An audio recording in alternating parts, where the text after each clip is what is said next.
கர்த்தருக்குள் மிகவும் அன்பான சகோதர சகோதரிகளே, நெருமையான நாளிலும் வேதத்தை வாசிக்கலாம் வாங்க என்ற வீடியோ செய்தியின் வழியாக உங்களை சந்திப்பதில் நான் பெருமகிழ்ச்சி அடைகிறேன். ஹல்லேலூயா. இதுவரைக்கும் நீங்கள் அநேக செய்திகளின் வழியாக நீங்கள் 2 ராஜாக்கள் புத்தகத்தை பற்றி நான் விளக்கமாக உங்களிடம் சொல்லியிருந்தேன். அதை பார்த்து கொண்டு கொண்டிருந்தீர்கள். அதற்காக கர்த்தருக்கு ஸ்தோத்திரம். இந்த நாளிலும் கூட நாம் எலிசாவின் அற்புதங்களை நாம் பார்த்து கொண்டு வருகிறோம். பிரியமானவர்களே, 2-3 வீடியோ செய்திகளின் வழியாக நான் உங்களுக்கு சொல்லியிருந்தேன்.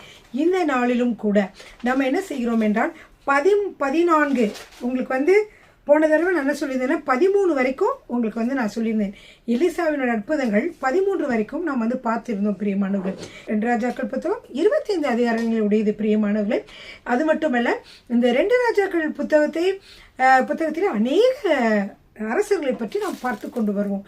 அதில் இப்போ நம்ம பார்த்து கொண்டு வந்திருக்கிறோம். இப்போ எலிசாவினுடைய அற்புதங்களை நம்ம இப்போ ஃபோக்கஸ் பண்ண போகிறோம். எலிசாவினுடைய அற்புதங்கள் இது வரைக்கும் 13 அற்புதங்களை நான் உங்களுக்கு சொல்லியிருந்தேன். கடைசியாக என்னவென்றால், சீரியா தேசத்திலிருந்து மக்கள் அரசரும் அந்த பிரதானிகளும் இவனை பிடிக்கலாம், அதாவது எலிசாவை பிடிக்கலாம் என்று சொல்லி அவர்கள் வருகிறார்கள். அப்பொழுது என்ன நடக்கிறது என்றால், அவர்களை கண் குருட்டாட்டமாக ஆக செய்து அவர் என்ன செய்து வருகிறார் என்றால், இங்கிருந்து அவர்கள் வாங்க, யாரை பார்க்கணும் அப்படின்னு சொல்லி கூட்டிகிட்டு போய் அவர்கள் என்ன செய்கிறார்கள், இஸ்ரவேலின் ராஜா கிட்டே கூட்டிகிட்டு போய் விடுறாங்க. அங்கே போனோன்னே தான் தெரியுது, ஐயோ நம்ம இந்த இடத்துக்கு வந்துட்டோமே, நம்ம எலிசாவில பிடிக்க வந்தோம், நம்ம இஸ்ரவேல் ராஜா கிட்ட நம்ம வந்துட்டோமே என்று சொல்லி அவர்கள் அங்கே இருக்கிறார்கள். அப்போ எல்லாம் விருந்தெல்லாம் கொடுத்து இஸ்ரவேல் ராஜா கொடுத்து அவங்கள திருப்பியுமாக சீரியா தேசத்துக்கு அனுப்பிவிட்டார். அதற்கப்புறமாக அவர்கள் வரவே இல்லை என்று சொல்லி பார்த்தோம். பிரியமானவர்கள், அதாவது வரல கொஞ்ச நாளைக்கு. அதற்கப்புறமாக பல ஆண்டுகளுக்கு அப்புறம் திரும்பவுமாக என்ன செய்கிறார்கள் என்றால், இந்த சீரியாவின் ராஜாவானவர் என்ன செய்கிறார் என்றால், அவர் பேர் பெனாதத். இந்த பெனாதத் என்ன செய்கிறார் என்றால், திரும்பவுமாக இராணுவங்களை எல்லாம் கூட்டிக் கொண்டு எங்கே வருகிறார் என்றால், சமாரியாவை முற்றுகையிடுகிறார். முதலிலே சொன்ன 12 அற்புதங்கள் 13 அற்புதங்களிலும் மேல் சொன்ன ஒரு 2-3 வீடியோக்களை நீங்கள் முன்னாடி வீடியோக்களை நீங்கள் எடுத்து பார்க்கலாம். அதில் நீங்கள் அதிலிருந்து நிறைய கருத்துக்களை நீங்கள் கற்றுக்கொள்ளலாம். நிறைய பாடங்கள் அதன் வழியாக நம்ம கற்றுக்கொள்கிறோம். பிரியமானவர்களே, சரிங்க, இந்த நாளிலே நீங்கள் எல்லாரும் வேதத்தை எடுத்துக்கொள்ளுங்கள், நோட்டு புத்தகத்தை எடுத்துக்கொள்ளுங்கள், பேனாவை எடுத்துக்கொள்ளுங்கள். 2 ராஜாக்கள் புத்தகம் 6ஆம் அதிகாரத்தை நாம் பார்த்து கொண்டே இருக்கிறோம். ஹல்லேலூயா, ஆமென். 2 ராஜாக்கள் 6ஆம் அதிகாரம் 24வது வசனம். இதற்கு பின்பு சீரியாவின் ராஜாவாகிய பெனாதத் தன் இராணுவத்தை எல்லாம் கூட்டிக் கொண்டு சமாரியாவை முற்றுகை போட்டான். அதனால் சமாரியாவிலே கொடிய பஞ்சம் உண்டாயிற்று.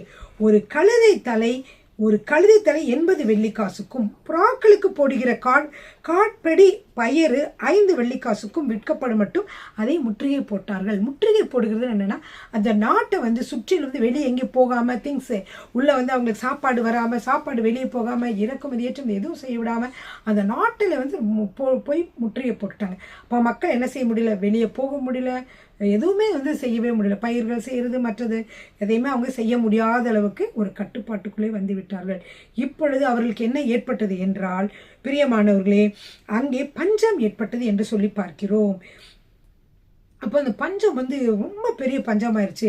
ஒரு கழுதை தலை 80 வெள்ளிக்காசுக்கு விற்கிற அளவுக்கு அது கொடிய பஞ்சமாக மாறிவிட்டது. பிரியமானவர்கள், அப்பொழுது ஒரு பயங்கரமான ஒரு நிகழ்ச்சி நடக்கிறத பார்க்கிறோம். என்னவென்றால், அங்கே இஸ்ரவேல் ராஜா போய்கொண்டிருக்கிறார். அப்பொழுது இஸ்ரவேல் ராஜா அலங்கத்தின் மீது நடந்து கொண்டிருக்கிறார் என்று சொல்லி வசனத்தில் பார்க்கிறோம்.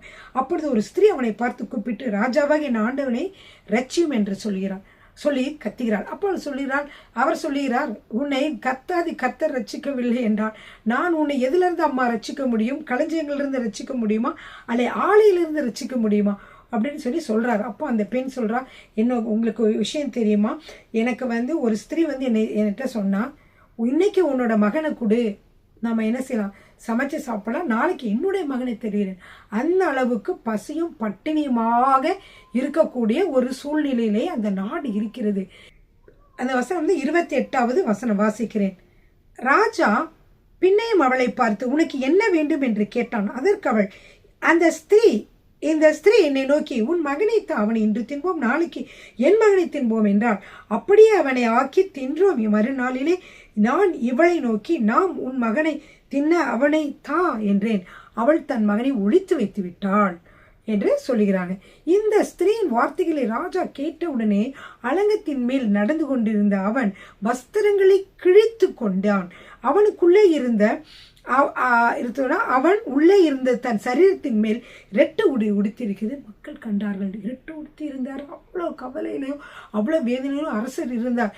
அப்போது என்னாச்சு, இந்த விஷயத்தை கேட்டு இன்னும் மனமடிவாகி விட்டார். இப்படிப்பட்ட சூழ்நிலையிலே பிரியமானவர்கள் என்ன நடக்கிறது என்று பார்த்தால் சாப்பாத்தின் அவருக்கு கோபம் வந்துருச்சு. யாருன்னா இதுன்னு காரணம் என்ன, எலிசா தான் காரணம் நினச்சாரு. எலிசா என்னென்ன பண்ணினாரு, எலிசா அற்புதங்களாக செய்தார். அதனால எலிசா சீரியா மன்னன் என்ன செய்து விட்டான், என் மீது கோபமாக வந்தாங்க. இதில் ஒரு சின்ன விஷயம் இருக்குது பிரியமான, அதை நல்லா சொல்கிறேன் பாருங்க. முதல் சீரியாவோட இஸ்ரவேல் ஜனங்களோட சீரியா போரிடணும்னு வந்தார். அவங்க என்னென்ன முயற்சிகள் எடுப்பாங்களோ அது எல்லாமே என்ன செஞ்சிருவாரு, இந்த எலிசா சொல்லிடுவார், இந்த இடத்துல தாக்க போகிறாங்க, அந்த இடத்துல தாக்க போகிறாங்கன்னு நல்லா சொல்லிடுவார். பரிசுத்த ஆவியானவர்கள் ஏற்பட்டு சொல்லிடுவார். அதன்படியே இருக்கும். அப்படி இருக்கிற பொழுது இந்த சீரியா மன்னன்கிறது போன வீடியோவில் தான் சொல்லியிருக்கேன். வேணுங்கிறவங்க அதை போய் பார்க்கலாம். விளக்கமாக வேணும்னா நான் சுருக்கமாக சொல்லுகிறேன்.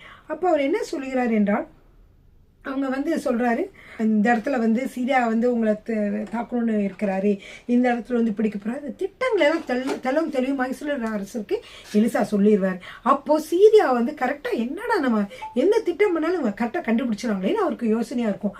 அப்போ அவர் என்ன சொல்கிறாரு, அந்த சொல்கிறாரு, சீரியாவோட மன்னர் சொல்கிறாரு, என்ன சொல்கிறாருன்னா, ஊழியக்காரர்கள் ஒருவனுக்கு இப்படி எனக்கு கரெக்டாக நான் இஸ்ரவேல் ராஜாவை எங்கெல்லாம் தாக்கணும்னு நினைக்கிறோம் அதெல்லாம் கரெக்டாக கண்டுபிடிச்சிடாரு. நம்ம ஊழியர்காரருக்குள்ளே யாரோ ஒருத்தர் யார் இருக்கார், உளவாளி இருக்கீங்க, அது யாருன்னு கண்டுபிடிச்சு எனக்கு சொல்ல மாட்டீங்களா அப்படின்னு சொல்வார்.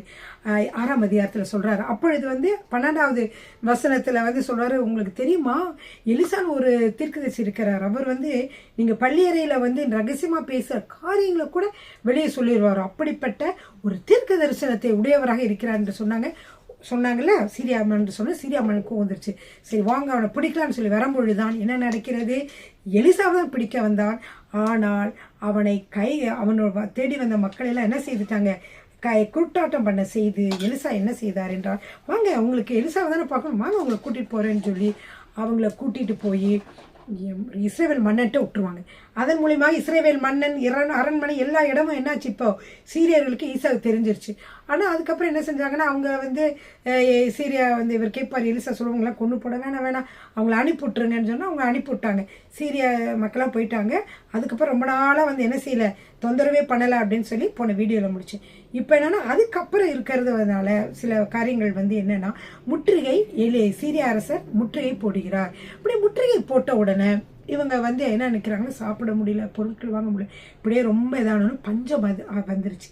இப்போ பஞ்சம் அதிகமாக வந்த உடனே இஸ்ரவேல் ராஜாவுக்கு என்ன செய்தார்னா, அவருக்கு கோபம் வருகிறது. யார் மேலே, எலிசா மேலே. எலிசானால தான் நம்ம எல்லாரும் இந்த முற்றுகையை போட்டுட்டாங்க அப்படின்னு சொல்லிட்டு என்ன ஆகுது, அவருக்கு ரொம்ப கோபம் வருது.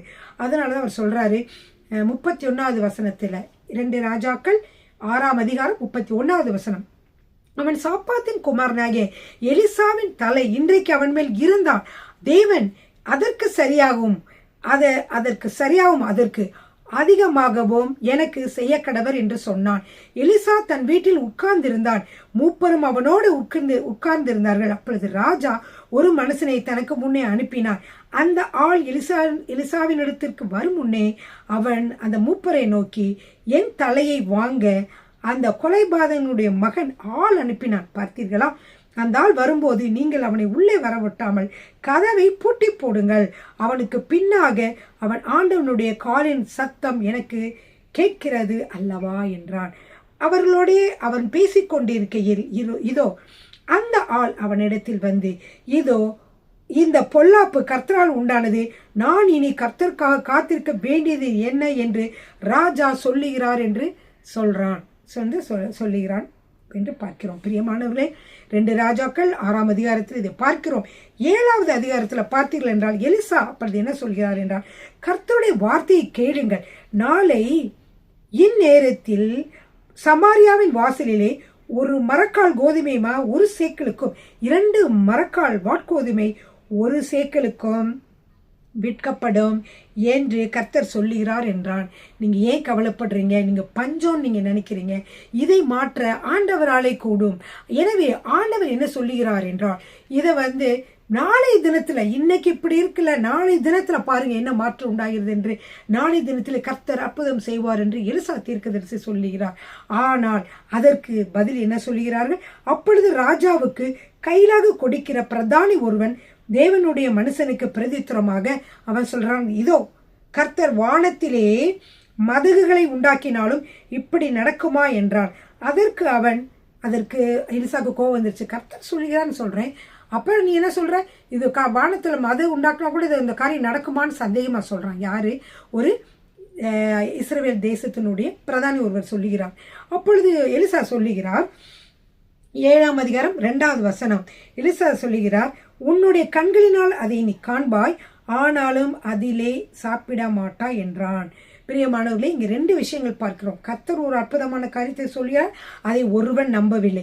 பிரதானி, அந்த தேசத்தோட பிரதானி, அவன் என்ன சொல்ற? நீ கண்களால பார்ப்ப, ஆனா என்ன செய்ய மாட்ட, இதை சாப்பிட மாட்ட அப்படின்னு சொல்லி சொல்றார். அதே மாதிரி 7ஆம் அதிகாரம் 3வது வசனத்துல பாத்தீங்கன்னா, குஷ்ட ரோகிகளான 4 பேர் ஒளிமுக வாசலில் இருந்தார்கள். அவர்கள் ஒருவரை ஒருவர் நோக்கி, நாம் இங்கே இருந்து சாக வேண்டியது என்ன?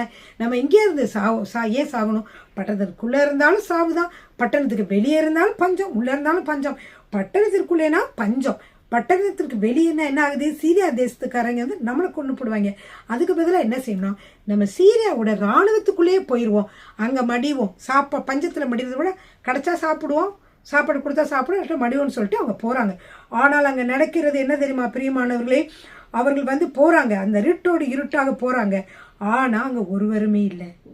அங்கேயே ஒருவருமே இல்லைன்னா அங்க ஒரு அற்புதம் நடந்திருக்கிறது. என்னவென்றால், ஆண்டவர் 6வது வசனம், ஆண்டவர் என்ன செய்கிறார் என்றால், சீரியாவின் இராணுவத்திற்கு ரதங்களின் இறைச்சலையும் குதிரைகளின் இறைச்சலையும் மகா இராணுவத்தின் இறைச்சலையும் கேட்க பண்ணினதினால், இப்ப என்ன செய்யறாரு? நம்ம ஆண்டவர் சீரிய இராணுவத்துக்கு சும்மா அப்படியே ஒரு காதுல கேட்கிற மாதிரி செய்யறாரு. என்ன கேட்கிற மாதிரி செய்யறாரு? ரதங்களின் இறைச்சல், குதிரைகளின் இறைச்சல், மகா இராணுவத்தின் இறைச்சல் கேட்க பண்ணினதினாலே அவர்கள் ஒருவரை ஒருவர் நோக்கி, இதோ நம்மிடத்தில் போருக்கு வர இஸ்ரவேல் ராஜா ஏத்தியரின் ராஜாக்களையும் எகிப்தியரின் ராஜாக்களையும் நமக்கு விரோதமாக கூலி பொருத்தினான் என்று சொல்லி, அதான் அவங்களெல்லாம் பேசி அவங்கள கூட்டிக்கிட்டு வர்றான் அப்படின்னு சொல்லி என்ன செய்யறாங்க என்று சொல்லி, இவர்கள் இருட்டாக எழுந்து ஓடி போய் தங்கள் கூடாரங்களையும் தங்கள் குதிரைகளையும் தங்கள் கழுதைகளையும் தங்கள் பாளையத்தையும் அவைகள் இருந்த பிரகாரமாய் விட்டு தங்கள் பிராணன் மாத்திரம் தப்பும்படி ஓடி போனார்கள்.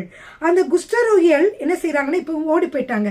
சீரிய தேசத்தினுடைய பாலம், அதாவது சீரியர்களுடைய பாளையத்துல இருந்து என்ன செய்தாங்க? ஓடி போயிட்டாங்க. ஏன் ஓடி போயிட்டாங்க? இவன் ஏத்தியர் ராஜாவையும் கூட்டிட்டு இஸ்ரவேல் ராஜா வர்றாருன்னு நினைச்சுக்கிட்டு, ஏன் அப்படி நினைச்சாங்கன்னா, ஆண்டவர் ஒரு சத்தத்தை அப்படி கேட்க பண்ணுகிறார். அதாவது என்னென்ன சத்தம்னு சொன்னேன்? இரதங்கள் வர சத்தம், குதிரைகள் வர சத்தம், பெரிய இராணுவம் எல்லாம் வர சத்தம்லாம் வந்த உடனே இவங்க என்ன செஞ்சிட்டாங்க? இவங்களும் ஓடி போயிட்டாங்க. இப்போ ஓடி போனதுனால இப்போ வந்த 4 குஷ்டரோகிகள் பார்க்குறாங்க, யாருமே இல்லை. அப்படியே பார்க்கிற பொழுது என்ன நடக்கிறது பாருங்க. 8வது வசனத்துல, அந்த குஷ்டரோகிகள் பாளையத்தின் முன்னணி மட்டும் வந்த போது ஒரு கூடாரத்திற்குள் பிரவேசித்து, பாளையத்து முன்னணி மட்டும் வந்தாங்க, ஒரு கூடாரத்துக்குள்ள பிரவேசிக்கிறாங்க, அங்கே புசித்து குடிக்கிறாங்க, அதுல இருந்து வெள்ளியும் பொன்னையும் வஸ்திரங்களையும் எடுத்துக்கொண்டே போய் ஒளித்து வைத்து திரும்ப வேறொரு கூடாரத்துக்குள்ள பிரவேசித்து அதிலிருந்தும் அப்படி எடுத்துக்கொண்டு ஒளித்து வைத்து பின்பு அவர்கள் ஒருவர் நோக்கி, நாம் இப்படி செய்வது நியாயமல்ல. இவங்க பார்க்கறாங்க, யாருமே இல்லைன்ற மற்றவர்கள் வெள்ளி பொன் எல்லாத்தையும் விட்டுட்டு போயிட்டாங்க.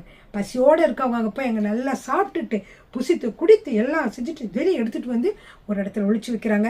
2வது இன்னொரு கூடார வாசலில் போகிறாங்க, அங்கேயும் அப்படி இருக்குது, எடுத்துகிட்டு போகிறாங்க.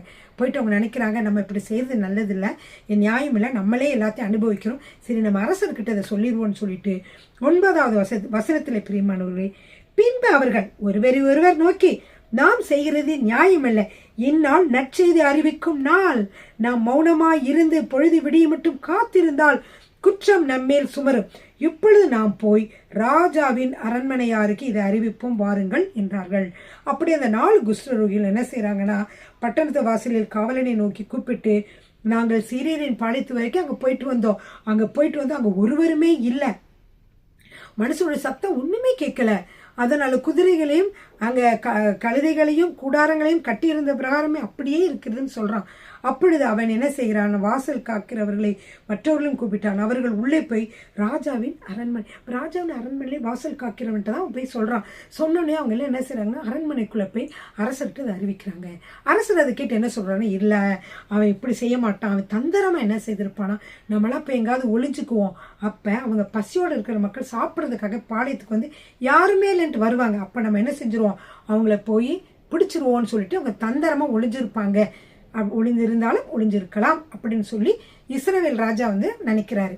அந்த அப்படி நினைச்ச உடனே அவர் வந்து சொன்ன உடனே இவர் என்ன செய்யறாருன்னா, ஒரு ஊழியக்காரில் ஒருத்தர் வந்து சொல்றான், இல்லை அங்கே வந்து ஒரு 4-5 குதிரைகளை நான் பார்த்தேன், இந்த மீதியான குதிரைகள் வந்து என்ன எங்கே இருக்குது, 5 குதிரைகளை வந்து இருக்குதுல்ல, அதை கொண்டு போக உத்தரவு கொடுங்க அப்படின்னு சொல்லி சொல்றாரு. பாருங்க 13வது வசனம். அவன் ஊழியக்காரில் ஒருவன் பிரதித்திரமாக, இங்கே மீதியான குதிரைகளில் 5 குதிரைகளை கொண்டு போக உத்தரவு கூடும், இதோ இங்கே மீதியான இஸ்ரவேலின் சகல ஏராளத்திலும் மாண்டுபோடு இஸ்ரவேலின் சகல கூட்டத்திலும் இவைகள் மாத்திரமே மீந்திருக்கிறது. இவங்க நம்ம எல்லாம் பிரச்சனையில் நம்ம இருக்கோம், சீரியர்களுடைய போராட்டங்கள் இருக்குது, இவ்வளோத்துலையும் நம்மக்கிட்ட இருக்கிறது இந்த 5 குதிரைகள் தான், அதில் ஒரு 2 குதிரையை கொடுங்க, நான் போய் பார்த்துட்டு வரேன்னு சொல்கிறான். அதே மாதிரி என்ன செய்கிறாங்கன்னா, அப்படியே 2 ரத குதிரைகளை கொண்டு வந்தார்கள். ராஜா போய் வாருங்கள் என்று சொல்லி சீரியரின் இராணுவத்தை தொடர்ந்து போகும்படி அனுப்பினான். அவர்கள் யோர்தான் மட்டும் அவர்களை பின்தொடர்ந்து போனார்கள். அப்புறம் சீரியர் தீவிரித்து ஓடுகையில் அவர்கள் எரிந்து போட்ட வஸ்திரங்களாலும் தட்டுமுட்டுகளாலும் வழியெல்லாம் நிறைந்திருந்தது. அனுப்பப்பட்டவர்கள் திரும்பி வந்து ராஜாவுக்கு இதை அறிவித்தார்கள்.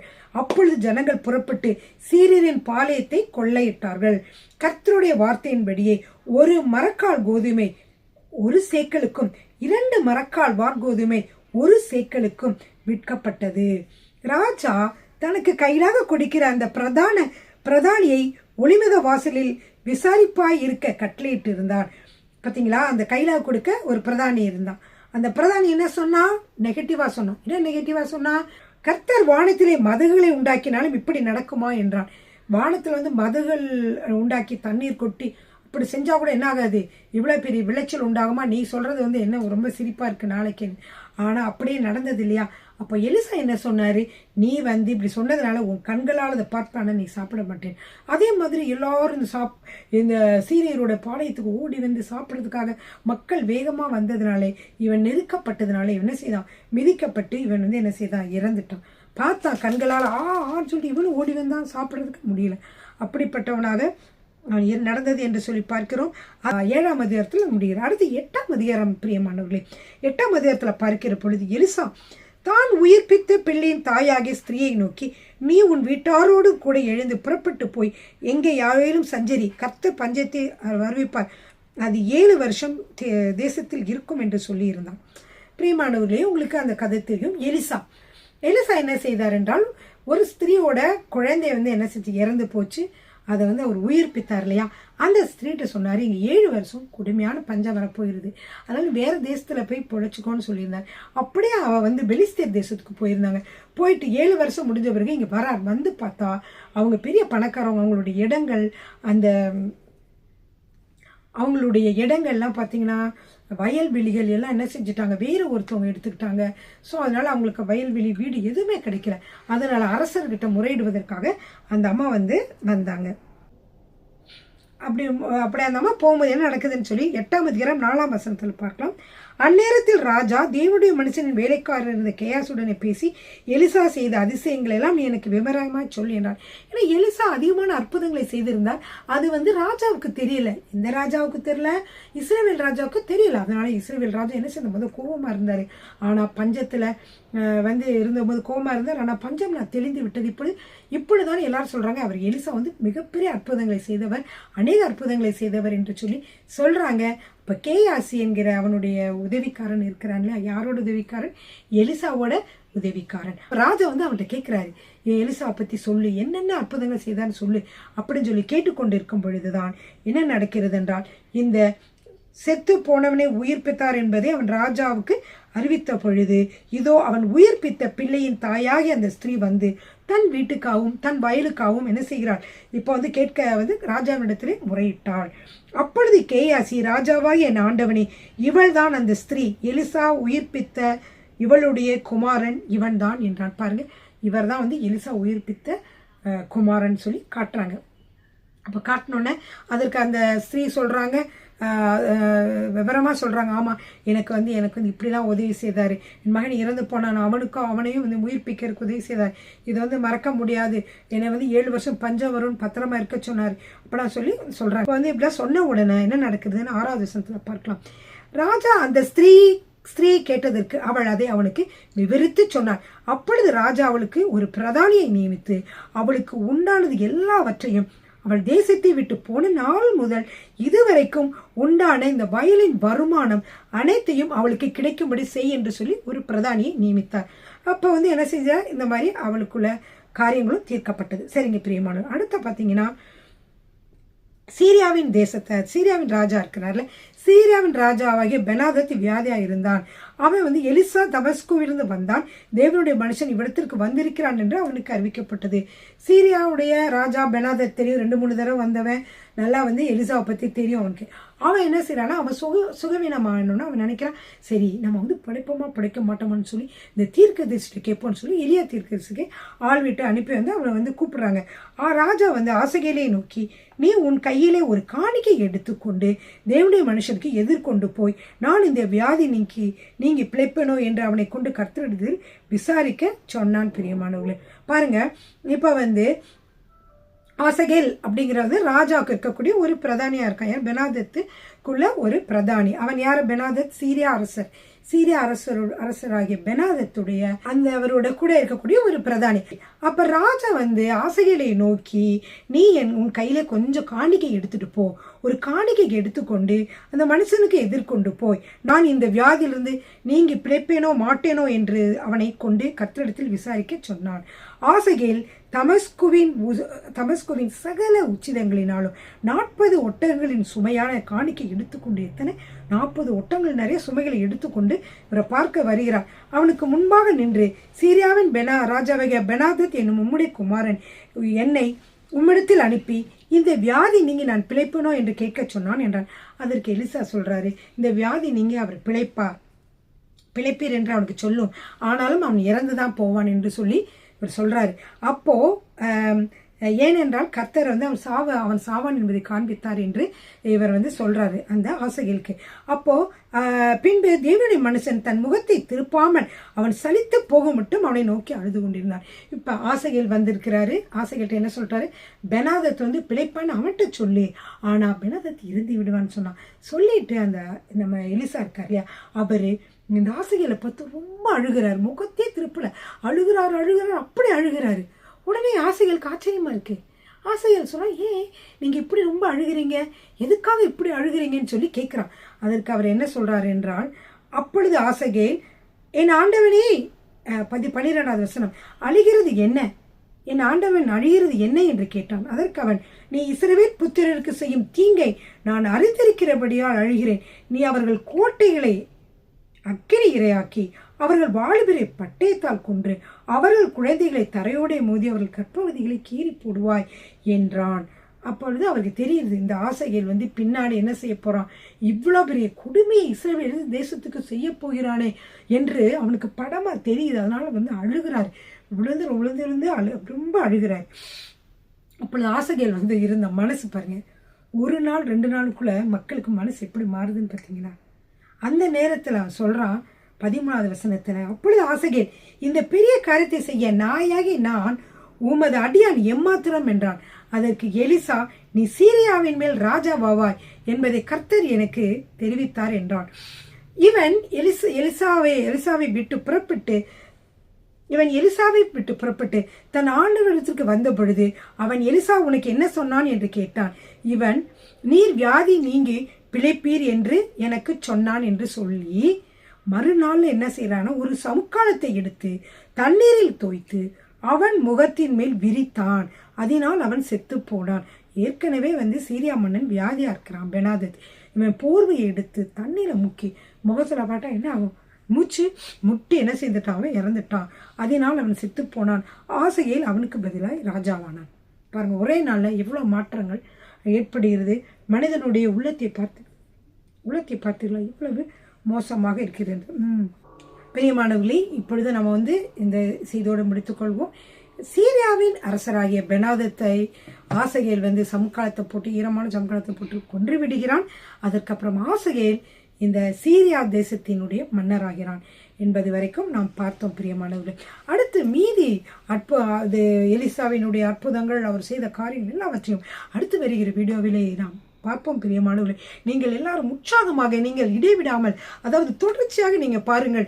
இந்த 2 ராஜாக்கள் புத்தகம், நான் வேதத்தை வாசிக்கலாம் வாங்க என்ற செய்திகளை சொல்வது, நீங்களா வேதத்தை படிக்க இதுவரைக்கும் இந்த 2 ராஜாக்கள் வரைக்கும் படிக்க உங்களுக்கு எவ்வளவோ போராட்டங்கள் இருந்திருக்கலாம். ஆனால் இதெல்லாம் நீங்கள் தாண்டி நீங்கள் படிப்பதற்காகவே இந்த வீடியோ செய்திகளின் வழியாக உங்களோடு நான் பேசிக் கொண்டிருக்கிறேன். எனவே நீங்கள் விடாமல் தொடர்ச்சியாக பாருங்கள், அநேக காரியங்களை புரிந்து கொள்வீர்கள்.